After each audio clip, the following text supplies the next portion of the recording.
So the question that I keep asking people that live in the cities, when the camera's off, because they don't want to answer this question in public, is what do you think of the Electoral College?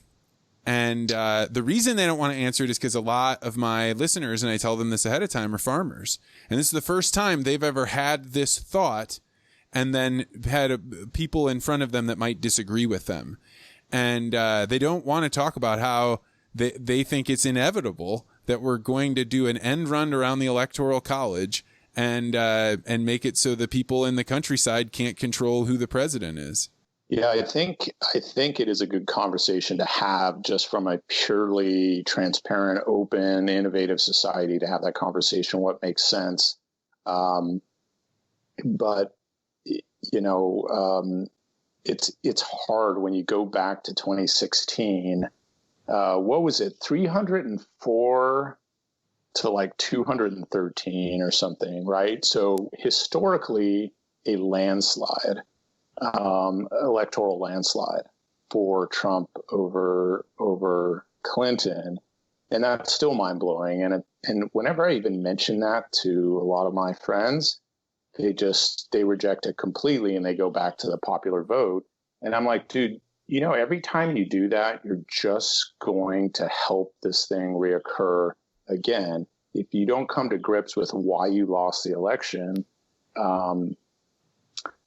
it's going to keep reoccurring. So that's kind of one thing in terms of that argument. In terms of what you're saying, I think we do have to watch out for that. The middle part of this country is key, and it produces all the food. In World War II, they sent a lot of folks over there to Europe to save the world and fight the Pacific Theater. So I think we do have to take that into consideration. Otherwise, we're going to have, like in California, we have a one-party state. And when you have a one-party state, I'll tell you what, it's not good. California, we had two choices for governor. They're both Democrat.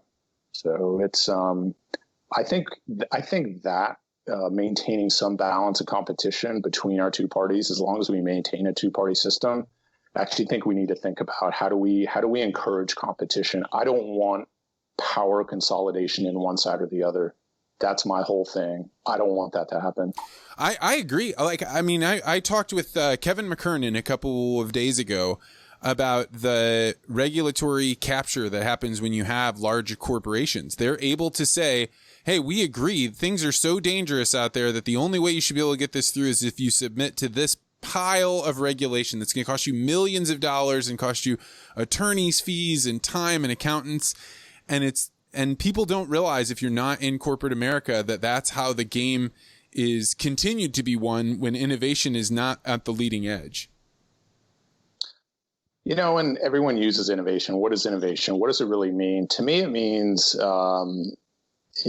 challenging the current thinking and going into uncomfortable places. And I'm totally fine with it. Other people are not. So how are you going to push the boundaries if there's this giant echo chamber forming, if there's huge groupthink? I'm seeing it stronger than ever. And I'm sorry, right now on the Democratic side, groupthink is bigger than I've ever seen it in my lifetime. And I'll say this, major turnoff to see that kind of groupthink, like the establishment just cracking down absolutely on Bernie Sanders. I mean, I can't deal with that guy at all. But to see how the establishment just locked him out and the groupthink that's occurring there is trippy. And then you think about what happened with Trump, again, just like a freak out of nowhere. And he absolutely then took down the entire Republican establishment, and the media, and then won Hillary. That, you want to talk disruptive technology.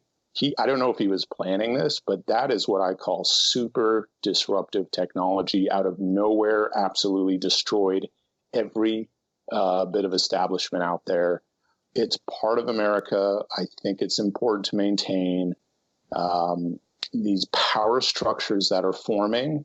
I think they worry everyone.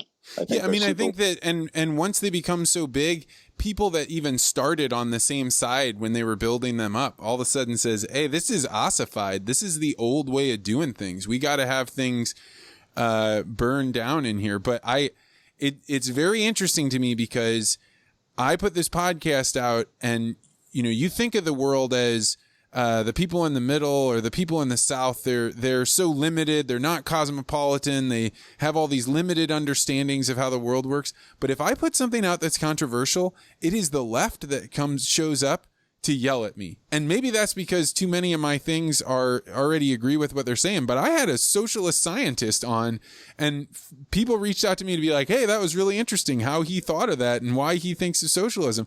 If I have somebody that's saying a conservative position, people told me I had the blood of the dead on my hands when I interviewed a conservative journalist.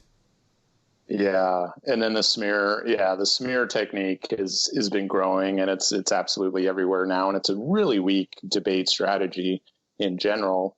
But so I feel homeless. I'll say this, and I don't, you may feel the same way, but I know a lot of folks who feel completely homeless. I mean, they're not going to, they don't like either party right now. And again, because they're socially liberal, but maybe they like fiscal, some conservative fiscal principles regarding taxes and foreign policy. I mean, I personally like our current foreign policy.